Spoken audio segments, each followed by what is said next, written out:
Yes, Amma. Today's concept is distributed operating system.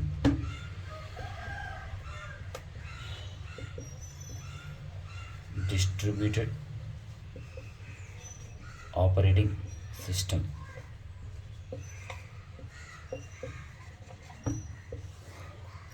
So జనరల్గా మనందరికీ తెలుసు ఆపరేటింగ్ సిస్టమ్ అంటే ఏంటి అని. ఆపరేటింగ్ సిస్టమ్ అనేది ఇట్ ఈజ్ ఏ సాఫ్ట్వేర్. ఎందుకు ఉపయోగపడుతుంది అంటే యూజ్డ్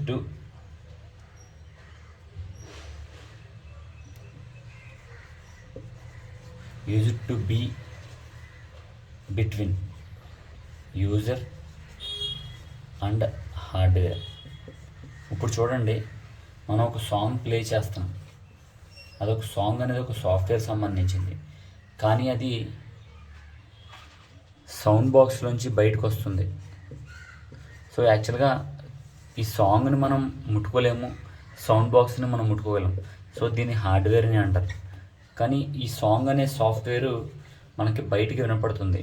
సో ఈ సాఫ్ట్వేర్ వచ్చి ఈ హార్డ్వేర్ మీద రన్ అవుతుంది అంటే కారణం ఎవరంటే OS, operating system. So operating system అనే ఒక software. So it is used between user and hardware అని చెప్పొచ్చు. దానికి ఎగ్జాంపుల్ ఏంటంటే ఇది ఒక ఎగ్జాంపుల్ అండి. సో అలాగే నార్మల్గా మనం వాడే ప్రతి సాఫ్ట్వేర్ కూడా, ఫర్ ఎగ్జాంపుల్ ఏదైనా మనం సిస్టంలో కానీ అలాగే లేకపోతే మన మొబైల్లో కానీ, సో ఫేస్బుక్ సాఫ్ట్వేర్ వేసుకున్నా, లేకపోతే వాట్సాప్ సాఫ్ట్వేర్ వేసుకున్నా, లేకపోతే ట్విట్టర్ వేసుకున్నా, లేదా పబ్జీ వేసుకున్నా, ఏ సాఫ్ట్వేర్ వేసుకున్నా, ఎనీ సాఫ్ట్వేర్, లేదా ఎంఎస్ వర్డ్ వేసుకున్నా, లేకపోతే ఇతను గేమ్ సంబంధించిన సాఫ్ట్వేర్ వేసుకున్నా, ఏది వేసుకున్నా సరే అది సిస్టంలో అయినా లేకుంటే ఒక మొబైల్లో అయినా. సో ఇవన్నీ ఎక్కడ ఇన్స్టాల్ అవుతాయి అంటే ఫోన్లో కాదండి, లేకపోతే సిస్టంలో కాదండి, ఆపరేటింగ్ సిస్టమ్ మీద, ఆన్ ఓఎస్ మీద ఇవన్నీ ఇన్స్టాల్ అవుతాయి. So any software should install on operating system. So okay,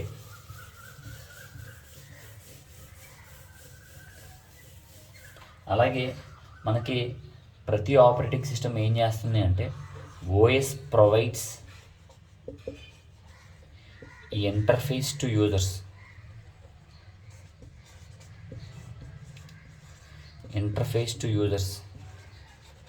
అంటే ఫర్ ఎగ్జాంపుల్ చూడండి, మనం వాట్సాప్ వేసుకున్నాం. ఇక్కడ ఇంటర్ఫేస్ అంటే ఏంటో మీకు ఒకసారి అర్థమయ్యేదో చెప్తున్నాను. సో వాట్సాప్ అనే సాఫ్ట్వేర్ ఇన్స్టాల్ చేసాం. సో ఇప్పుడు ఇన్స్టాల్ అయిపోయిన తర్వాత మనం ఇలా వాట్సాప్ పేజ్ ఓపెన్ అవుతుంది కదా. సో దాంట్లో చాట్స్ అని, లేకపోతే కాల్స్ అని, లేకపోతే సంథింగ్ ఏదో మనం ఏమైనా ఫోటోలు పంపించుకోవడానికి అవకాశం ఉంది కదా. సో కాల్స్, చాట్స్ అని ఏవో ఉన్నాయి కదా. సో ఇది మనకి ఇన్స్టాల్ చేసిన తర్వాత మనకి కనపడేటట్టు ఒక పేజ్ ఓపెన్ అవుతుంది. సో ఆ కనపడే దాన్నే ఏమంటారు అంటే ఇంటర్ఫేస్ అని అంటారు. సో మనం ఇన్స్టాల్ చేసిన సాఫ్ట్వేర్ని దాన్ని ఓపెన్ చేసి అది మనకు కనపడేట్టు చూపించేది ఎవరు అంటే ఓఎస్ అని. సో అలాగే మనం ఒక సిస్టంలో ఒక ఓఎస్ లేదు అనుకోండి, without OS we can't perform any of the work,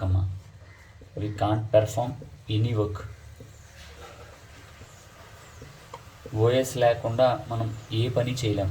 without OS we can't perform any work. So okay, మనం జనరల్గా ఇప్పుడు దాకా మనం ఈ టాపిక్ అంతా ఎందుకు చెప్పుకుంటున్నాం అంటే డిస్ట్రిబ్యూటెడ్ ఆపరేటింగ్ సిస్టమ్ గురించి చెప్పుకుంటున్నాం. సో ఫర్ ఎగ్జాంపుల్ మనం ఓఎస్ అనేది ప్రైమరీగా రెండు పనులు చేస్తుంది. అంటే ప్రైమరీ టాస్క్స్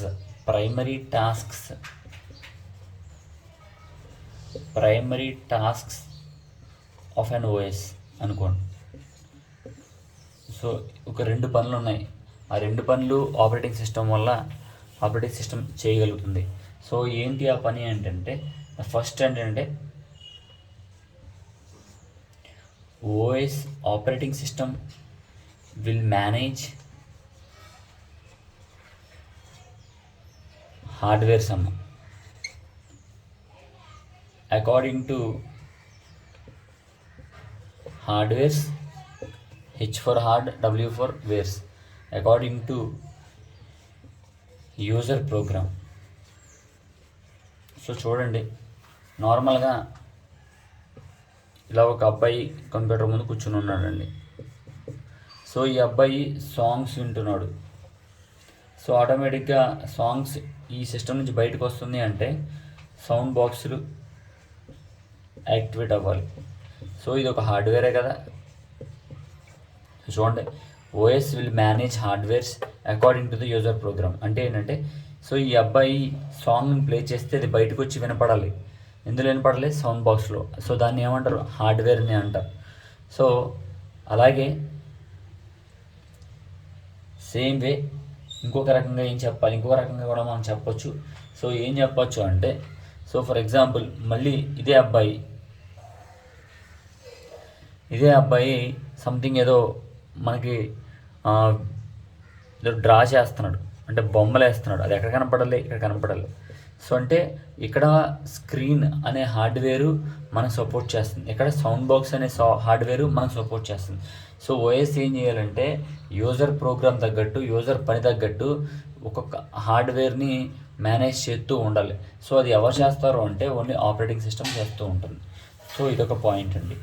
సో అలాగే 2 టాస్క్స్ అని చెప్పాను కదా. సెకండ్ టాస్క్ గురించి చెప్తున్నాను. సెకండ్ టాస్క్ ఏంటి అంటే to manage the various resources of the system.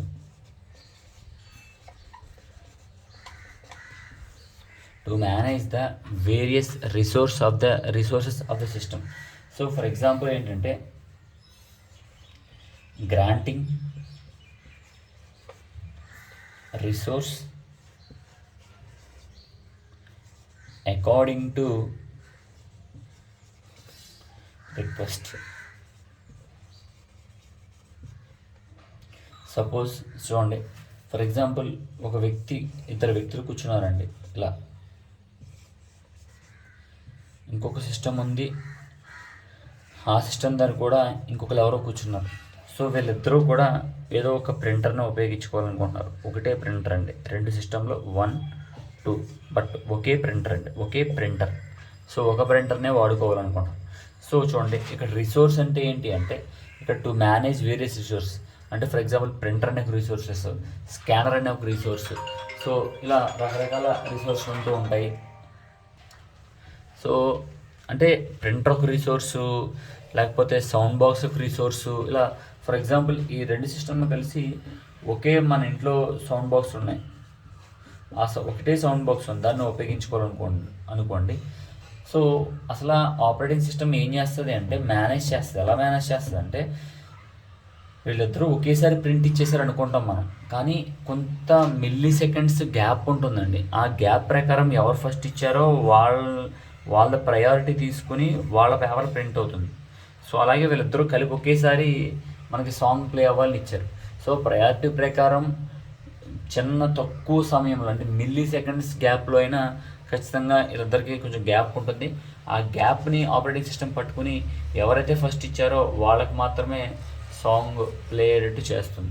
So దీన్ని మనం బేసికల్గా ఆపరేటింగ్ సిస్టమ్ చేసే 2 పనుల్లో ఈ 2 పనులు కూడా మనం చెప్పుకుంటూ ఉంటాం. సో అలాగే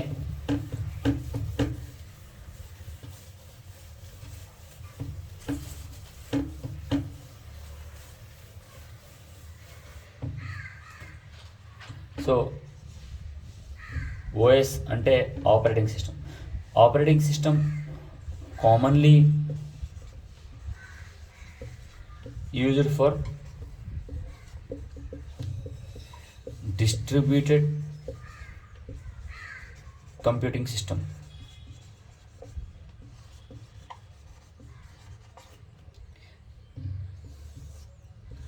ఓఎస్ అనేది డిస్ట్రిబ్యూటెడ్ సిస్టంలో ఎలా ఉపయోగపడుతుంది అనేది చెప్పుకుంటున్నాం. సో ఒక ఆపరేటింగ్ సిస్టమ్ డిస్ట్రిబ్యూటెడ్ సిస్టంలో ఎలా ఉపయోగపడుతుంది అంటే అసలు మీకు డిస్ట్రిబ్యూటెడ్ సిస్టమ్ అంటే ఏంటి అంటే ఏం కాదండి, గ్రూప్ ఆఫ్ కంప్యూటర్స్ ఏదైనా ఒక నెట్వర్క్కి కనెక్ట్ అయ్యి ఉంటే దాన్ని దాన్ని డిస్ట్రిబ్యూటెడ్ సిస్టమ్స్ అని అంటారు. సో ఇప్పుడు ఒక operating system distributed computing system మీద ఎలా ఉపయోగపడుతుంది అంటే బేసికల్గా 2 టైప్స్ అండి, 2 విధాలుగా ఉపయోగపడుతుంది. సో ఆ 2 విధాలు ఏంటి అంటే నెట్వర్క్ ఆపరేటింగ్ సిస్టమ్ ఒకటి, అలాగే డిస్ట్రిబ్యూటెడ్ ఆపరేటింగ్ సిస్టమ్ ఒకటి. ఇలా 2 విధాలుగా ఉపయోగపడుతుందండి. కామన్గా ఆపరేటింగ్ సిస్టమ్ అనేది ఎన్ని విధాలుగా డిస్ట్రిబ్యూట్ సిస్టమ్ మీద ఉపయోగపడుతుందంటే 2 టైప్స్ అండి, network operating system, distributed operating system. So అలాగే ఈ 2 ఆపరేటింగ్ సిస్టమ్లు అంటే network operating system, distributed operating సిస్టమ్కి కొన్ని లక్షణాలు ఉన్నాయండి. ఆ లక్షణాలు ఏమంటారు అంటే ఫీచర్స్ అంటారండి. కామన్గా నెట్వర్క్ ఆపరేటింగ్ సిస్టమ్కి అలాగే డిస్ట్రిబ్యూటెడ్ ఆపరేటింగ్ సిస్టమ్కి కొన్ని ఫీచర్స్ ఉన్నాయి. ఎన్ని అంటే 3 ఫీచర్స్ ఉన్నాయండి, 3 లక్షణాలు ఉన్నాయి. కామన్గా ఇవి రెండింటికి కామన్గా 3 ఫీచర్లు ఉన్నాయి, కామన్గా ఉన్నాయి. అలాగే వాటి మధ్యన డిఫరెన్స్ ఏంటి? నెట్వర్క్ ఆపరేటింగ్ సిస్టమ్కి, డిస్ట్రిబ్యూట్ సిస్టమ్కి 3 లక్షణాలు కామన్గా ఉన్నాయి. ఆ కామన్గా ఉండే లక్షణాలకి డిఫరెన్స్ ఏంటి అన్నది మన కాన్సెప్ట్ అండి, ఇప్పుడు మనం నేర్చుకుంటుంది. సో ఏంటా 3 features? System image,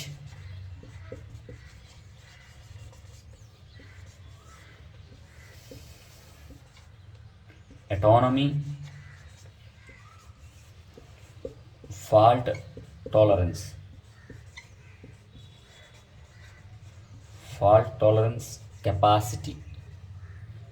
capability. So ఇది 3 ఫీచర్లు అండి. ఈ 3 ఫీచర్లో కూడా నెట్వర్క్ ఆపరేటింగ్ సిస్టమ్కి ఉంటుంది, డిస్ట్రిబ్యూటెడ్ ఆపరేటింగ్ సిస్టమ్కి ఉంటుంది. 3 కామన్గానే రెండింటికి ఉంటాయి. బట్ ఈ 3 ఫీచర్ల మధ్యన డిఫరెన్స్ గురించి మనం మాట్లాడుకోవాలి ఇప్పుడు.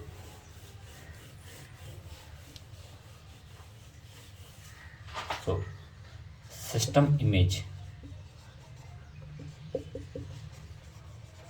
ఇక్కడ ఇమేజ్ అంటే ఏంటి? ఫోటో. మీరు గుర్తుపెట్టుకోండి, సిస్టమ్ ఇమేజ్ అంటే సిస్టమ్ యొక్క ఫోటో.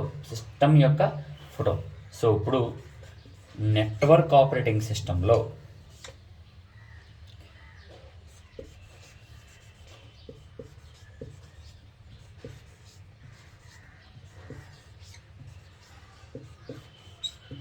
ఇలా గ్రూప్ ఆఫ్ కంప్యూటర్స్ అన్నీ కూడా ఒక నెట్వర్క్కి కనెక్ట్ అయి ఉంటాయి.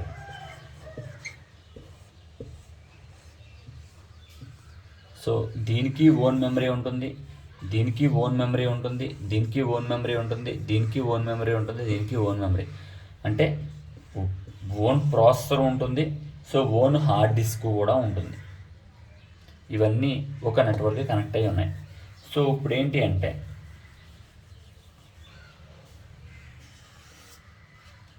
ఇక్కడ మాత అనే అమ్మాయి కూర్చుంది. ఈ మాత అనే అమ్మాయి యూజర్కి ఈ నెట్వర్క్కి ఎన్ని సిస్టమ్స్ కనెక్ట్ అయి ఉన్నాయి? She can know how many users are connected. Matha అనే అమ్మాయి ఎంతమంది యూజర్లు కనెక్ట్ అయి ఉన్నారు అనేది ఆ అమ్మాయికి తెలుస్తుంది. సో అలాగే what the work they do, వాళ్ళు ఏ పని చేస్తున్నారు కూడా మాతాకి తెలిసిపోతుంది. కానీ డిస్ట్రిబ్యూటెడ్ ఆపరేటింగ్ సిస్టంలో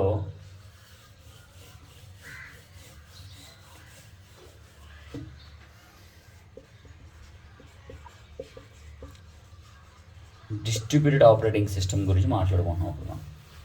సో ఇందులో సిస్టమ్ ఇమేజ్ ఎలా ఉండబోతుంది?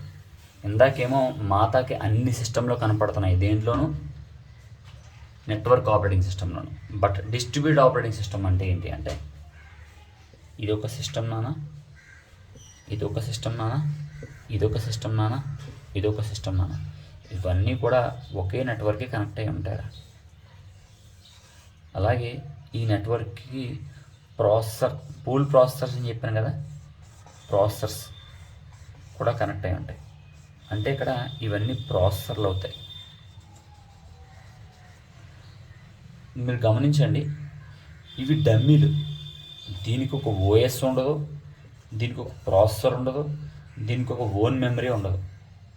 ఈ సిస్టమ్కి ఓఎస్ ఉండదు, ఈ సిస్టమ్కి ప్రాసెసర్ ఉండదు, ఈ సిస్టమ్కి ఓన్ మెమరీ ఉండదు, కానీ వర్క్ చేస్తాయి. ఎలా అంటే ఇక్కడ ఉండే ప్రాసెసర్ నుండి, ఇక్కడ ఉండే మెయిన్ మెమరీ నుండి పని తగ్గట్టు ఎవరి కాళ్ళు ఇందులో ఉండే ఓఎస్ని దీని మీద డిస్ప్లే చేస్తారు. అంటే ఒకే సిపియు. సో ఒక సిపియు ఉందనుకోండి, ఒక సిపియు 4 సిస్టమ్లో కనెక్ట్ అయి ఉంటుంది. అది అనుకోండి. దాని చిన్న ఎగ్జాంపుల్గా చెప్పాలి అంటే, సో మామూలుగా అయితే ఒక సిపియు ఒక సిస్టమ్కి ఇస్తాం, ఒక కంప్యూటర్కి ఇస్తాం కదా, ఒక మానిటర్కి ఇస్తాం కదా. సో ఇక్కడ ఏంటంటే ఒకే సిపియు 4 మానిటర్కి ఇచ్చాం. సో అలాగే డిఫరెంట్ ప్రాసెసర్లు ఉన్నాయి. సో మనకి ఇక్కడ ఏ పని చేయాలన్నా ఈ ప్రాసెసర్ని షేర్ చేసుకుంటుంది. మనం ఇక్కడ ఏ పని చేయాలన్నా ఓఎస్ని షేర్ చేసుకుంటుంది. దాన్ని డిస్ట్రిబ్యూటెడ్ ఆపరేటింగ్ సిస్టమ్ అని అంటూ ఉంటారు. Distributed operating system. సో ఇక్కడ ఏంటి అంటే దీనంతా కూడా సింగిల్ ఇమేజ్గా కన్వర్ట్ చేస్తూ ఉంటారు. సో ఫర్ ఎగ్జాంపుల్ ఇక్కడ మాత కూర్చుంది అనుకోండి. సో ఈ మాతకి తెలీదు ఎంతమంది కనెక్ట్ అయి ఉన్నారు అనేది, అసలు తెలీదు. అలాగే ఎంతమంది ఏ పని చేస్తున్నారో కూడా తెలియదు. దాన్ని డిస్ట్రిబ్యూటెడ్ ఆపరేటింగ్ సిస్టమ్ అని అంటారు. సో అలాగే ఇంకా 2 ఎగ్జాంపుల్స్ ఉంటాయి. 2 more examples for distributed operating system and network operating system. 2 more examples. ఇంకా 2 ఎగ్జాంపుల్స్ చెప్పొచ్చు. సో ఏంటి అంటే నెట్వర్క్ ఆపరేటింగ్ సిస్టమ్ అంటే ఏంటి? Own memory, own processor, own OS ఉంటుంది. Own memory, own processor, own OS. So ఇలా 4 సిస్టమ్లు ఉన్నాయి. సో ఇవన్నీ కూడా ఒక నెట్వర్క్కి కనెక్ట్ అయి ఉన్నాయి అనుకోండి. సో ఇప్పుడు ఫస్ట్ ప్రవీణ్ కూర్చున్నాడు అనుకోండి సిస్టమ్ మీద. ఈ ప్రవీణ్కి తన సిస్టమ్ మీద వర్క్ చేయడం నచ్చలేదు, అంటే ఏదో జాబ్ చేయడం నచ్చలే. సో ఇప్పుడు తనకిచ్చిన వర్క్ని ఇక్కడ భాష అనే అబ్బాయి సిస్టమ్ మీద కూర్చున్నాడు, సిస్టమ్ మీద చెయ్యాలనుకుంటున్నాడు. సో చెయ్యొచ్చు. ఎలా అంటే ఈ ప్రవీణ్ భాష సిస్టమ్ మీద లాగిన్ అవ్వాలి. సో ఎలా లాగిన్ అవ్వాలి అంటే ఏదో ఒక ఐడి ద్వారా, యూజర్ ఐడి ద్వారా లాగిన్ అవ్వాలి. సో ఇది ఒక ఎగ్జాంపుల్ అండి. అంటే ఇతనికి ఇచ్చిన పని ఇక్కడ కూడా చేయొచ్చు. బట్ దేని ద్వారా చేయొచ్చు? ఒక యూజర్ ఐడి ఖచ్చితంగా ఉండాలి. యూజర్ ఐడి లేకపోతే మనం ఎట్టి పరిస్థితుల్లోనూ కూడా చెయ్యలేము. ఓకే, కానీ డిస్ట్రిబ్యూటెడ్ ఓఎస్లో ఇదే ప్రవీణ్ డైరెక్ట్గా భాషా సిస్టమ్ మీద రన్ చేసేయచ్చు. బట్ వితౌట్ లాగిన్ అవసరం లేదు. సో నెక్స్ట్, సో ఒక ఫీచర్ అయితే అయ్యింది. సో ఏంటి ఆ ఫీచర్? సిస్టమ్ ఇమేజ్ అనే ఫీచర్ అయ్యింది. సో నెక్స్ట్ ఫీచర్స్ ఏమున్నాయంటే అటానమీ అని ఉంది. సో అటానమీ అనే ఫీచర్ ఏంటి అంటే, సో నార్మల్గా మనకి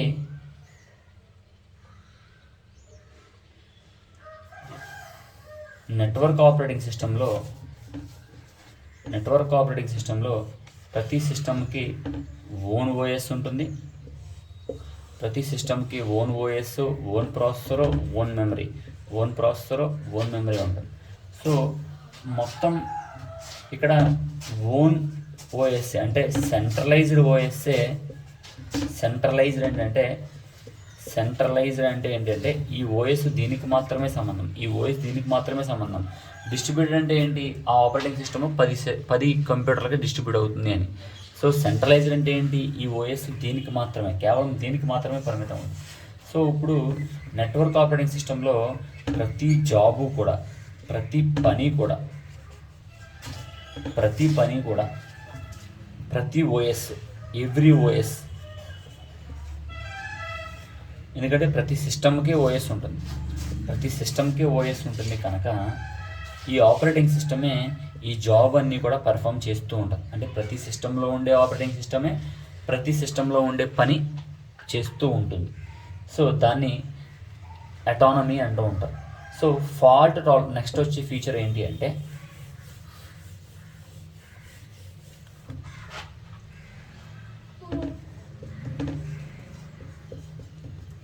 ఫాల్ట్ టాలరెన్స్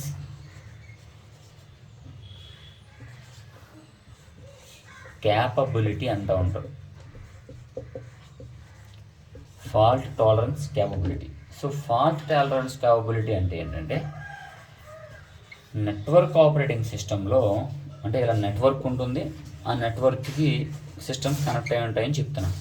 సో 10% సిస్టమ్స్ అయినా ఫెయిల్ అయ్యే ఛాన్స్ ఉంటుంది, ఫెయిల్ అయ్యే ఛాన్స్ ఉంటుంది. అంటే అవ్వచ్చు అవ్వకపోవచ్చు, బట్ అవే ఛాన్స్ ఉంటుంది అని చెప్తున్నాను. సో ఈ 10% వల్ల ఎంటైర్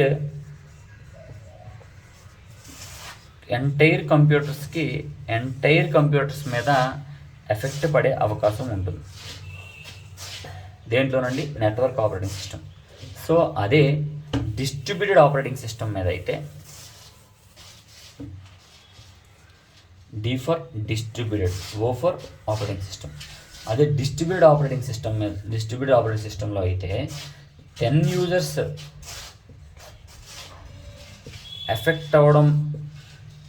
ఎఫెక్ట్ ఛాన్స్ అనేది లోగా ఉంటుంది. సో ఎప్పుడైతే లోగా ఉందో వీళ్ళు ఎఫెక్ట్ అయినా కానీ వీళ్ళు ఎఫెక్టెడ్ ఛాన్స్ లోగా ఉండడం వల్ల కొంచెం ఎఫిషియెంట్గా ఈ డిస్ట్రిబ్యూటెడ్ ఆపరేటింగ్ సిస్టంలో కనెక్ట్ అయిన సిస్టమ్స్ అన్నీ కూడా ఈజీగా వర్క్ చేస్తూ ఉంటాయి. సో 1-2 సార్లు వినండి, అర్థం కాకపోతే అడగండి. ఠీకే, థ్యాంక్ యూ.